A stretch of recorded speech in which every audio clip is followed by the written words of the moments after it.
Marami sa atin ngayon ang hindi na naniniwala sa mga kababalaghan na may kinalaman sa mga nilalang na paranormal.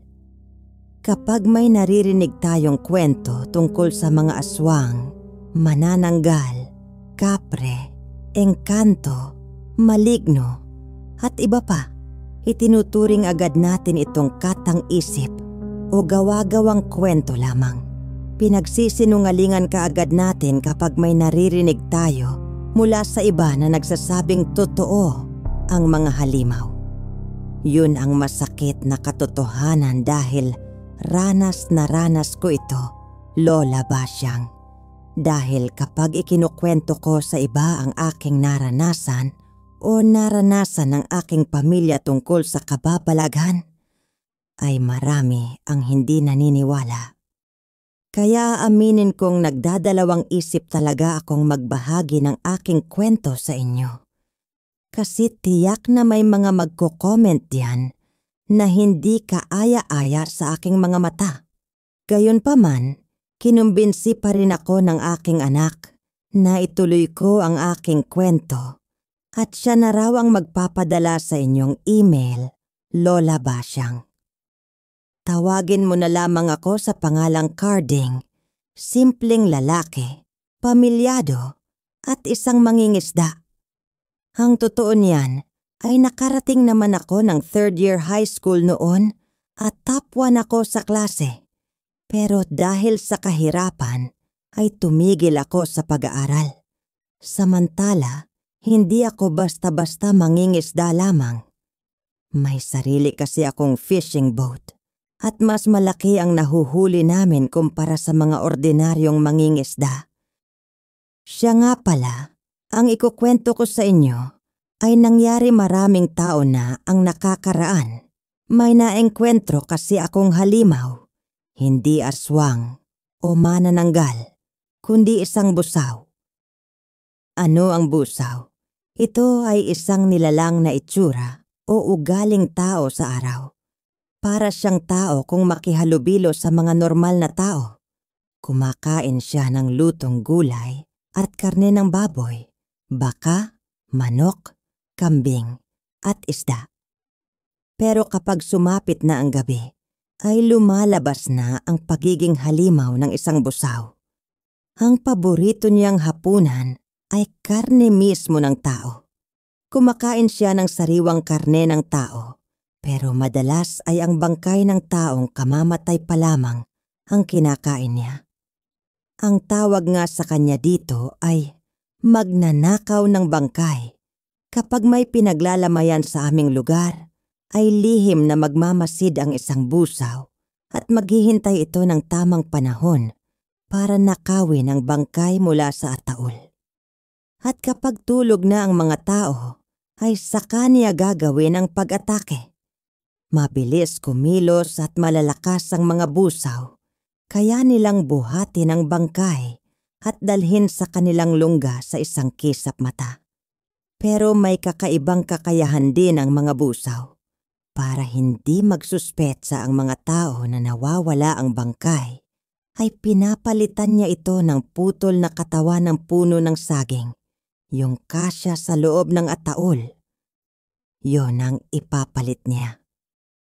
Tapos meron siyang kapangyarihan kung saan ang katawan ng puno ng saging ay nagiging kamukha ng bangkay at yung mga kamag-anak ng namatayan ay walang kaalam-alam na kinuha na pala ng busaw ang bangkay. Dahil ang tingin nila sa puno ng saging ay ang katawan ng namatay nilang kamag-anak o kapamilya. Lola Basyang, sa lugar namin talamak ang kwento tungkol sa mga busaw. Hindi namin malaman kung sino ang busaw sa grupo ng mga tao kasi magaling talaga silang magbalat kayo. Kaya tuloy ay maraming nakatira sa lugar namin ang nabibiktima ng mga busaw. Samantala, 9 na taong gulang ako noon nang unang beses akong makaengkwentro ng busaw.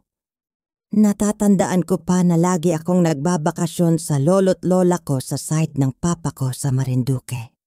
Gabi na noon nung kumakanta kami ng kuya ko ng kantang Ang Kawawang Cowboy ni Fred Panopio na ginagawa naming katatawanan yung pagkanta. Tapos ang ingay-ingay namin nung gabing yon, nagkakatuwaan kami noon. Sinasaway na nga kami ng lola namin dahil nga ang ingay-ingay namin at gabi na. Hanggang sa may napansin kaming palaka na nakapasok sa kusina kung saan kami naglalaro ng kuya ko. Tapos pinaglaruan namin yung palaka at hindi ko lang matandaan kung napatay namin yung palakang yon. Basta pinaglaruan namin siya, Lola Basyang. Pagkatapos noon ay sinaway ulit kami ng lola namin dahil nga masyado na kaming maingay.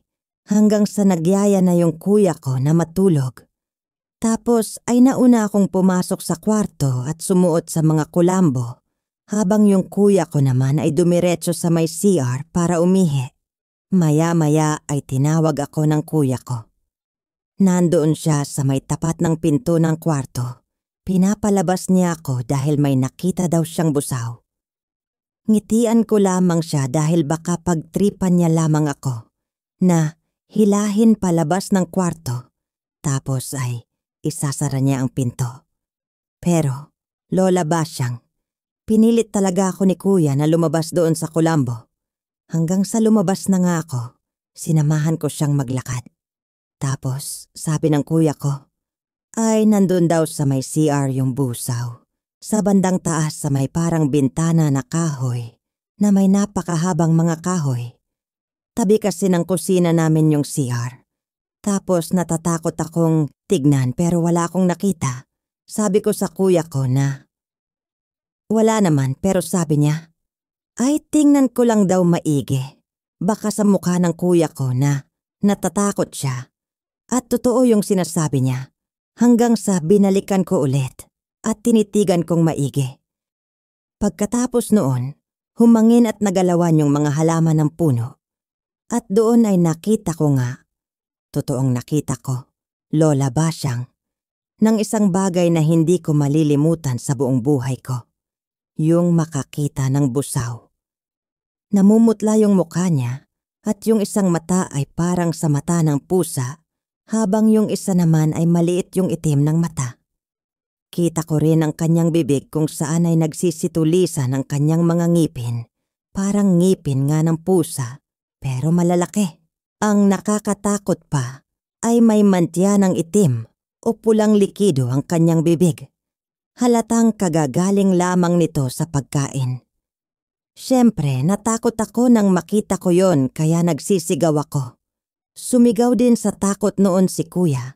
Tapos ay tumakbo kami kay Lola. At nagsumbong sa kanya. Sinabi namin na may busaw sa CR. Agad na pumasok si Lola para tingnan yung sinasabi namin. Nasaan ang busaw? Ang sabi niya habang nakatingala. Tumingala ulit kami at kinilabutan ulit kami ng kuya ko nang makita ulit namin ang halimaw na nakasilip sa maliit na bintana. Lola, ayun ang busaw. Sabay naming sabi habang natataranta. Alam kong nakita din yon ni Lola, kaya ipinag-utos niya kaming lumabas ng CR. Tapos inutusan niya kami na isarado namin lahat ng bintana sa aming kwarto, habang siya naman ay sinarado niya ang bintana sa sala at sa kusina. Nilock din niya ang mga pinto, pati yung pinto ng CR. Nang makasigurado na si Lola na nakasarado na ang lahat, ay tinawag niya kami. At sabay kaming tatlo na nagdasal sa Panginoon. Pagkatapos ay doon na kami natulog sa kwarto ni Lola. Kinaumagahan, nagising kami ni kuya sa ingay sa labas ng kwarto namin. Sumilip kami sa bintana at narinig namin si Lola na nakikipagkwentuhan sa kapitbahay. Kagabi raw kasi ay namatay ang isa naming kapitbahay. Ang kilalang barangay, tanod na si Mang Lito. Ang sabi, stroke daw ang kinamatay at kararating lang daw ng kabaong nito sa kanilang bahay para doon paglamayan.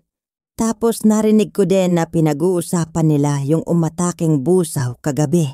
Pagkamatay nga ni Mang Lito, pero hindi nito nakuha ang bangkay.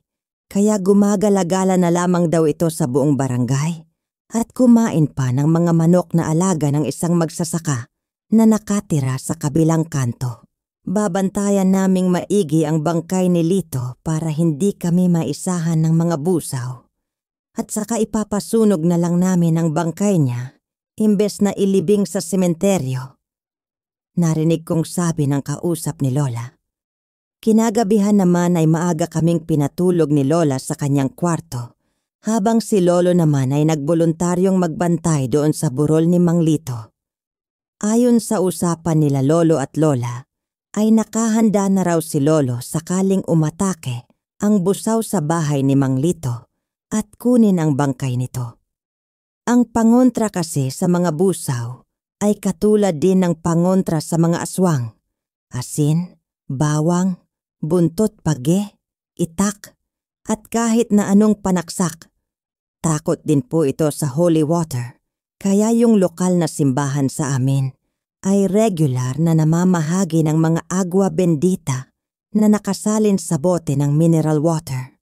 Yun nga, Lola Basyang, naging masarap naman ang pagtulog namin habang si Lola ay nanatiling gising para bantayan kami. Para malibang ay gawain niyang magsulsi. Pero bigla kaming nagising nang makarinig kami ng mga sigaw ng galit at pagkakagulo sa labas. Partikular sa kapitbahay namin kung saan ay nakalagak ang mga labi ni Mang Lito. Maski si Lola ay naalarma kaya dali-dali niyang tinigil ang pagsusulsi at patakbong lumabas ng kwarto. Sumunod naman kami ni Kuya at nakasilip kami sa bintana sa sala, habang si Lola ay lumabas ng bahay kung saan ay sinalubong naman siya ni Lolo at ng ilang babaeng kapitbahay. Bakit nagkakagulo kayo? Ano bang nangyari? Nag-aalalang tanong ni Lola. Naku, Midel! Umatake ang busaw sa loob ng bahay ni Mang Lito. Naibulalas ng isang kausap ni Lola na babaeng may edad na rin. Paano kayo nalusutan ng busaw? Marami naman sa inyo ang gising? Nagtatakang balik pa ni Lola. Sumagot naman si Lolo. Hindi namin alam kung anong oras umatake ang busaw. Basta nagiinuman lamang kami sa labas ng bahay nang dumating si Manong Inko, yung albularyo natin dito. Pagdating niya sa kabaong ni Lito, napasigaw siya. Ang sabi niya, wala na ang bangkay ni Lito. Kwento niya, pinalitan yung bangkay ng putol na katawan ng puno ng saging. Kwento naman ng isa pang babae na tantya ko ay nasa 20 lamang pataas. Ang bilis namang napalitan ng bangkay ni Lito. Hindi makapaniwala si Lola sa kanyang mga narinig. Mabibilis ang mga busaw. Sa isang kisap mata mo lang, nanakaw na nila ang bangkay na target nila. Ang sabi pa ni Lolo. Pagkatapos noon ay tinawag si Lolo ng ilang tanod dahil hahanapin daw nila ang bangkay ni Mang Lito. Bago umalis at sumama sa mga tanod, ay pinapasok na niya kami ni na Lola. Karding! Beto! Pumasok na kayo sa loob. Matulog na kayo. Utos pa niya sa amin. Agad naman kaming sumunod ni Kuya sa utos ni Lola. At bago kami pumasok sa kwarto, ay nakita namin si Lola na sinasara maigi ang pinto ng aming bahay para masiguradong hindi kami mapasok ng busaw. Kinaumagahan, siguro mga 8:00 na noon, ay umuwi si Lolo habang nag-aalmusal na kami ni Kuya. Narinig ko ang kwentuhan nila na natagpuan daw nila ang bangkay ni Mang Lito malapit sa dalampasigan. Gutay-gutay ang katawan at halos buto na raw ang iniwan ng busaw. Ayon pa kay Lolo, dahil sa lagay ng bangkay, ay napagdesisyonan na lamang ng pamilya ni Mang Lito na sunugin na lamang ito. At yun nga, Lola Basyang, pagkatapos noon ay sari-saring kwento at engkwentro sa busaw ang naririnig namin mula sa mga kapitbahay. Pero sa huli ay nasanay na lamang ako. Hanggang sa lumipas ang maraming taon, 15 taong gulang ako noon. At aaminin kong tumapang na ako ng mga panahong yon. Akala ko ay makakaya ko nang harapin mag-isa ang mga busaw. Pero ewan ko ba at sinubok ako ng pagkakataon. Isang gabi na wala sina lolo at lola dahil may pinuntahan silang kamag-anak sa kabilang bayan. Si Kuya Beto naman ay nasa laot, nangingisda ng mga oras na yon. Nung una okay lang ako na mag-isa hanggang sa sumapit ang 11:00 ng gabi. Biglang tumahol yung aso namin na hindi naman karaniwang tumatahol, maliban na lamang kung meron itong nararamdamang kakaiba sa kapaligiran. Hinayaan ko lamang iyon kasi akala ko sa mga kapitbahay lang namin yon. Nasa sala ako noon at naghihintay sa pagdating ni Kuya Beto galing laot. Nakasara na rin ang pinto at mga bintana namin. Bandang hating gabi ay may kumatok sa pinto namin. Lumapit ako sa pintuan para alamin kung sino at bigla ulit kumatok ng 3. "Sino po yan?" tanong ko. "Ricardo, buksan mo yung pinto." Mabagal na wika ng nasa labas. Nagtaka naman ako. Boses ni Lola ang narinig ko. Pero ni minsan ay hindi niya ako tinawag sa buong kong pangalan. Carding lamang ang tawag niya sa akin. Dahil doon ay kinabahan na ako. Tumatahol ang mga aso namin at ng kapitbahay. At kung si Lola yon ay hindi magtataholan ng ganun ang mga aso. Kasi ang ginagawa ni Lola ay minumura niya ng minumura ang mga aso. "Ano? Hindi mo ba ako pagbubuksan?" May kaunting galit akong narinig sa boses ng nasa labas na gumagaya sa boses ni Lola. "Hindi ikaw si Lola," sabi ko. "Kung hindi ka aalis sa bahay namin, tatagain kitang hayop ka. Pagbabanta ko pa." Mamayang kaunti ay narinig kong parang may sumakmal sa aso namin. Nagpupumiglas ito. Pero dinig na dinig ko ang paglapa ng halimaw sa aming aso. Natakot ako at napapikit. Gusto ko mang iligtas ang aso namin. Pero hindi ko magawa dahil siguradong ako naman ang susunod na papatayin ng busaw. Kapag ang busaw walang bangkay na nakakain, ay napipilitan itong pumatay na tao at kumain ng sariwang laman. Naiyak na lamang ako ng mga sandaling yon at nagdasal ng mahina. Hindi nagtagal ay nawala na rin ang busaw. Makalipas ang 30 minuto ay dumating si Kuya Beto mula sa pangingisda at napasigaw ito nang makita ang gutay-gutay na katawan ng aso namin. Nabulabog din ng mga kapitbahay at lumabas para makiusisa. Doon ko pa lamang binuksan ang pinto at ikinuwento kay Kuya yung naging experience ko ng gabing yon. At hindi doon natatapos ang pagtatangka ng busaw na makapasok sa bahay namin. Dahil hindi pa umuuwi noon si Lolo at Lola, gabi-gabi akong ginagambala ng nilalang na iyon. Panay ang katok nito sa pinto at ginagaya ang boses ni Lola, Lolo, minsan ay si Kuya Beto.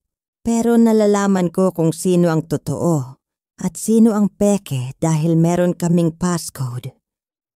Bago ko buksan ang pinto ay kailangang banggitin muna ang sikreto o magic word. Kapag hindi ito nagbanggit ng magic word, ay hindi ko pagbubuksan sila ng pinto.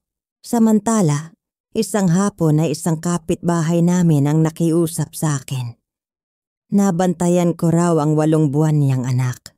Aalis lang kasi siya at kinabukasan pa ang balik niya. Wala naman siyang mapagkatiwalaan iba bukod sa akin. Pumayag naman ako. Kasama ding ibinigay sa akin ng ilang gamit at gatas na ititimpla ko para sa sanggol niya. Nangako naman ako sa aking kaibigan na babantayan kong maigi ang kanyang anak. Pero Lola Basyang, nung sumapit ang 11:00 ng gabi, ay nagtahol ng malakas yung mga aso ng kapitbahay. Nagising ako noon sa ingay at kumabog ang dibdib ko kasi may naririnig akong boses. "Carding, nandito na ako. Buksan mo na ang pinto." Natuwa ako kasi narinig ko yung boses ni Lola sa labas at tinawag niya akong Carding at hindi Ricardo. Inaakala ko talagang si Lola yon. Pero bubuksan ko na sana ang pinto nang umiyak yung sanggol doon sa kwarto. Tapos biglang may kumalabog sa bubungan namin. Siyempre, kinabahan ako kasi sobrang lakas. Halos lumaylay yung bubong namin sa bigat ng bumagsak doon. Dali-dali akong tumakbo sa kwarto at kinarga ko ang sanggol para patahanin ito ng pag-iyak. Mamayang kaunti may narinig ako na sumigaw. Hindi siya sigaw ng tao, kundi sigaw ng isang halimaw. Tapos biglang tumahimik ng ilang minuto. Maya-maya sa dingding naman ito kumalampag. Dinig na dinig ko iyon kasi yung dingding namin ay gawa lamang sa kahoy. Nataranta ako noon, Lola Basyang, at hindi ko alam kung ano ang gagawin ko ng mga sandaling iyon. Hanggang sa nagsalita yung nasa labas. Ibigay mo lang sa akin yung maliit, tapos aalis na ako. Tumayo lahat ng balahibo ko kaya nagmadali akong kumuha ng itak habang kargado ko ang sanggol. Subukan mo lang kunin sa akin ang sanggol. Magkakamatayan muna tayo. Matapang kong sabi noon habang napatingin ako sa bubong at sa dingding ng bahay namin. Hanggang sa bigla na lamang may sumuntok sa pader malapit sa akin. Napaatras ako dahil lumikha ito ng butas na kakasya ang isang normal na laki ng pusa. Doon ay nakita ko ang isang kahindik-hindik na imahe. Isang busaw ang nakatingin sa akin mula sa labas. Siyempre, nakaramdam ako ng takot, lalo pat sinisira niya talaga yung pader. Lalong lumakas yung kalampag ng bahay namin. Lalo kong hinigpitan ang pagkarga sa sanggol. Samantala, sa dingding ay may nagkakalkal. Habang tinututok ko sa butas na nilikha ng busaw, ang hawak kong itak sinabi ko, "Bakit mo ba kami ginugulo? Wala ka bang makain na bangkay kaya kami ang ginugulo mo?" Galit kong tanong. Pero sumigaw lang sa galit ang busaw at lalong sinira nito ang pader. Sumigaw din naman ako at humingi ng tulong sa mga kapitbahay. May busaw na gustong pumatay sa amin. Tulungan ninyo ako." Mamayang kaunti, may narinig akong boses mula sa kapitbahay. Sumilip ako sa bintana at nakita kong nagbukas ng lampara ang mga kapitbahay namin. Hudiyat na nagising na sila. Tapos ay biglang tumahimik. Pero ilang minuto lang, yung pinto naman ang kumakalampag at pinipilit buksan. Malamig na ang pawis ko ng mga oras na iyon at hindi ko na talaga alam ang gagawin. Patuloy lamang ang pagkalampag sa may pintuan. Maya-maya ay may narinig na akong mga boses ng galit ng mga kapitbahay namin. Narinig kong nagkaroon ng habulan. Tapos ay kinatok ako ng ilang kapitbahay namin, sina Karing, at 4 na lalaki. Nakampante na ako noon kasi alam kong ligtas na kami ng sanggol na hawak ko. Sinama muna kami sa bahay ng kapitbahay at doon na kami nagpalipas ng umaga. Umuwi din yung kaibigan ko na nagmamadali at ibinigay ko sa kanya kaagad ang sanggol na anak niya. Naiyak naman ito at nagpasalamat sa akin, Lola Basyang. Nabalitaan niya kasi na inatake nga kami ng busaw at iniligtas ko ang kanyang anak. Pagkatapos noon ay nagpatuloy ang pananalasa ng busaw sa lugar namin. Kahit hanggang ngayon na matanda na ako at may sarili ng pamilya ang mga anak ko, palagi akong handa sa posibleng pag-atake ng mga busaw sa bahay namin. Yung mga anak ko naman, noong nagsipag-asawa ay pinayuhan ko ng manirahan sa ibang lugar sa syudad para masiguradong walang banta ng busaw o ng aswang. Sumunod naman sila sa akin. Sa ngayon, Lola Basyang, ay dinadalaw ko ang mga anak ko at ang kani-kanilang pamilya. May mga apo na rin ako, pero hindi ko maiwan ang lugar na kinalakihan ko kahit pa sabihing pugad yon ng mga busaw. Mahal na mahal ko ang lupang nakagisnan ko, Lola Basyang. Hanggang dito na lamang ang kwento ko. Masaya akong maibahagi sa inyo ang aking totoong karanasan. Maniwala man kayo o hindi, ay umaasa ako na sana'y natakot kayo sa aking kwento. Maraming salamat sa inyo at magpatuloy pa sana ang pamamayagpag ng inyong programa sa YouTube. Lubos na gumagalang Carding. Napakinggan natin ang kwento ni Carding tungkol sa isang busaw. Bago ito sa ating pandinig, pero nag-iwan ng magandang puntos ang kwento niya. Una, katapangan. Ang harapin ang mga pagsubok sa buhay. Maging matapang lalo na't ikaw naman ay nasa bingit ng trahedya o kapahamakan. Mas mainam na lumaban kaysa manatiling takot dahil ang kaduwagan ay kailanman ay hindi nakakabuti sa ating buhay. At normal sa atin na ipagtanggol ang ating kapamilya, kaibigan o sino mang taong pinagmamalasakitan natin. Ipinakita ni Carding na handa niyang ibuwis ang kanyang buhay, maprotektahan lamang ang sanggol na sa kanya'y pinagkatiwala. Kahit na 15 anyos pa lamang siya noon, hindi siya natakot na harapin ang busaw at handa niyang patayin ito oras na sumalakay sa kanya. Sa oras ng kagipitan talagang masusukat mo ang iyong katapangan. Handa kang magpakabayani para sa taong mahalaga sa iyo.